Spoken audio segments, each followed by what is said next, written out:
What a going people, welcome back to the channel. Of course, Mr. B here for Yard Media's Jamaica Mix podcast. And today we want to take a look at some news coming out of Jamaica and elsewhere with respect to some changes with Jamaica's um, visa, Jamaica US visa policy in Jamaica. Now, let's begin with some simple truths that Jamaicans should instinctively understand. And that is that foreign policy only matters when it protects people. Now, this week, the United States announced a freeze on the issuance of immigrant visas to more than 70 countries around the world, and Jamaica is on that list.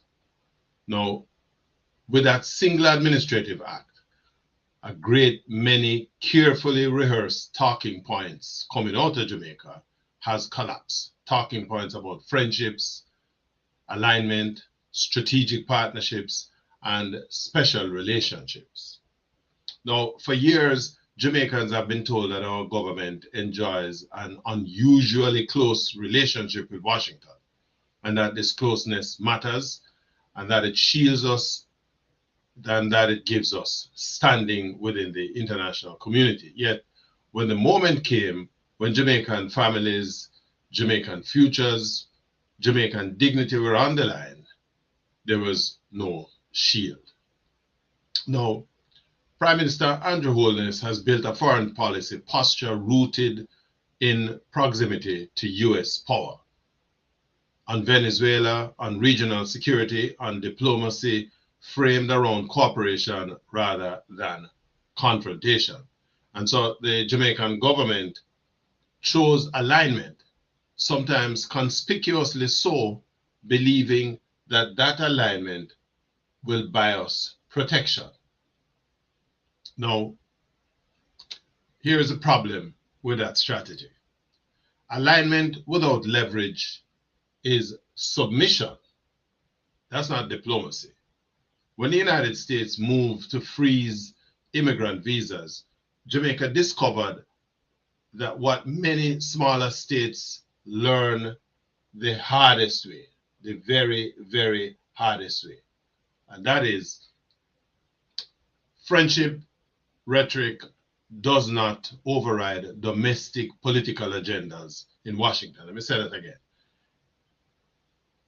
Friendship rhetoric does not override domestic political agendas in Washington. Countries with oil mattered. Countries with strategic resources mattered. And countries with bargaining power mattered. Jamaica complied, but we still got listed. So why immigration is not a side issue, right? Immigration is not an abstract policy for Jamaica. It is a domestic reality. Over 1.75 million Jamaicans live in the United States. Remittances are not optional income, they are survival income. Family reunification is not a luxury, it is the social glue that holds communities together.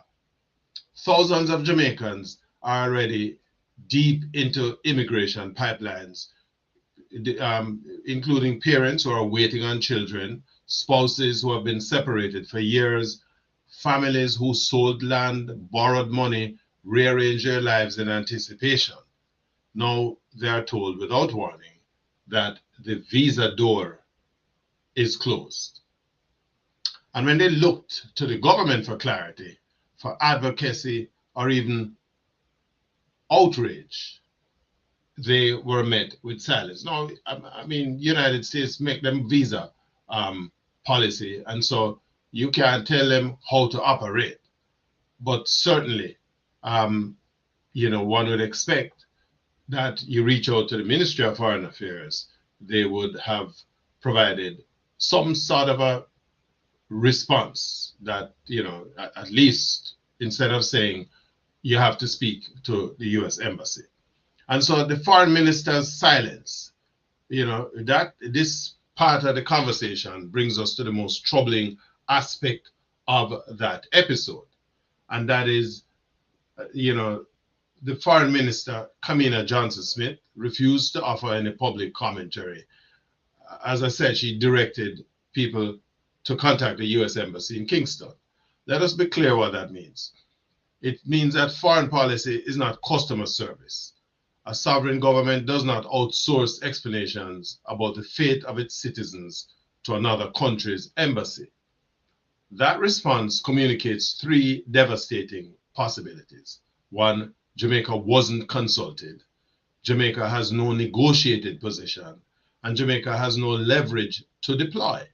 In diplomatic language, this is not neutrality. It basically says you're not relevant. And in political terms, when the minister took a position such as that, it looked like abdication.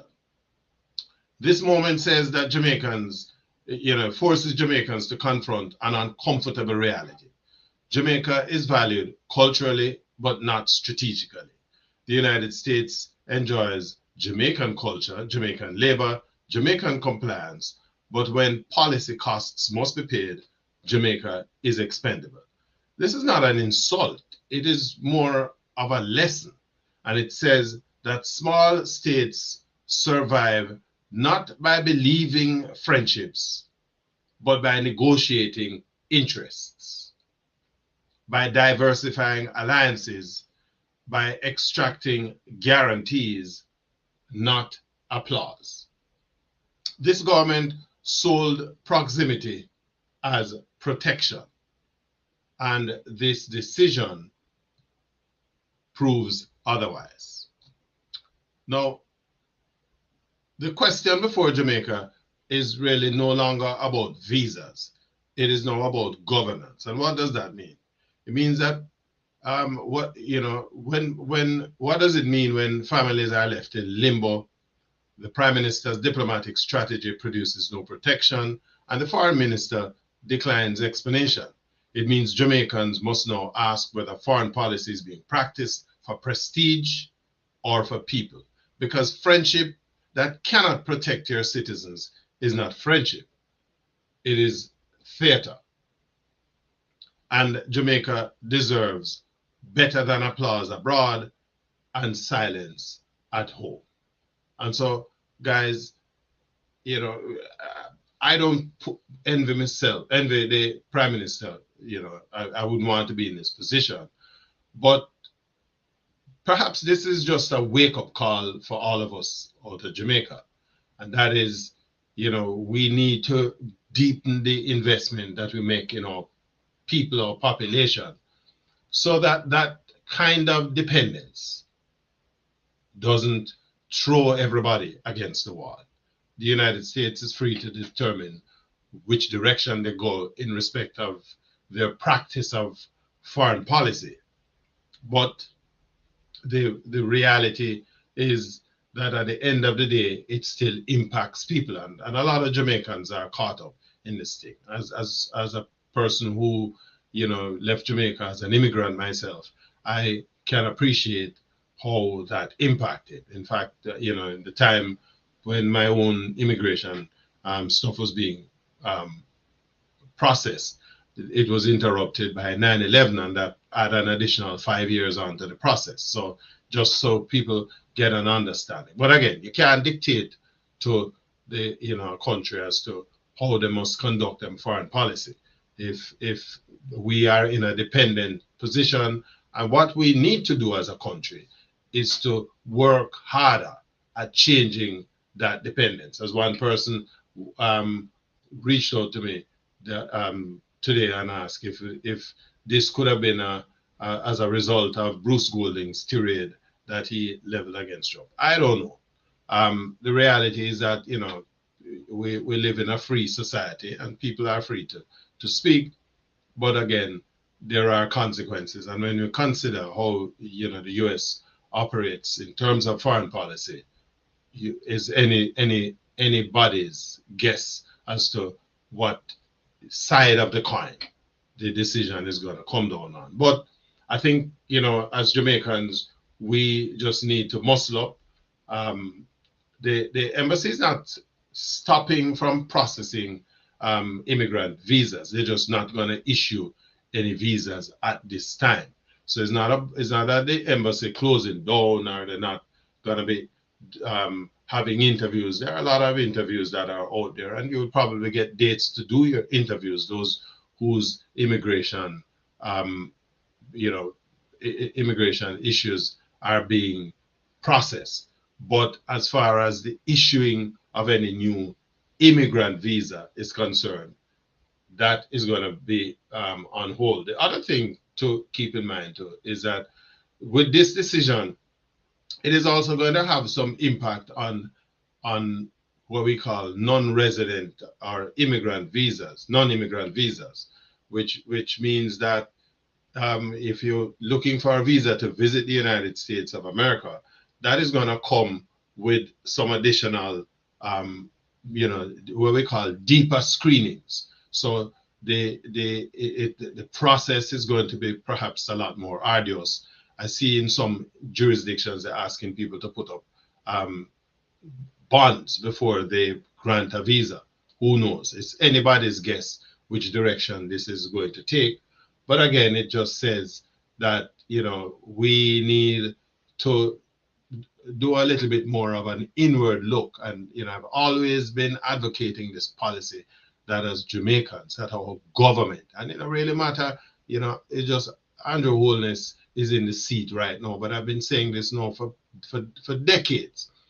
We need to invest, to deepen our investment in our people so it reduces people's desire to having to want to leave the country to go to make better for themselves elsewhere. I mean, immigration is a part of human existence. People move all over the world from time to time, and maybe it just says to perhaps Jamaicans who are in the business of motoring away from the country may want to look at other territories from which they will motor.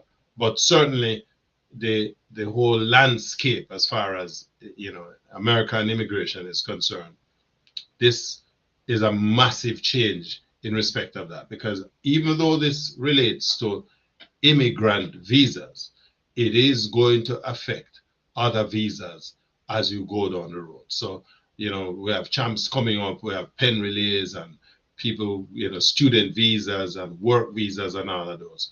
All of those are going to be impacted. Let me know what you think, both what me think, and of course, if you like the video, hit the like button. More importantly, if you haven't done so, subscribe to the channel so when we drop new material, you're going to be the first to know. Until the next video drop, I'm me, same man, Mr. B, and just hold on, hold the wheel, keep your eye upon the road. Don't lose heart.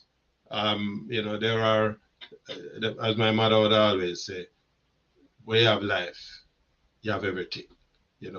Different opportunities will come at a different time. Just don't lose heart. Big respect.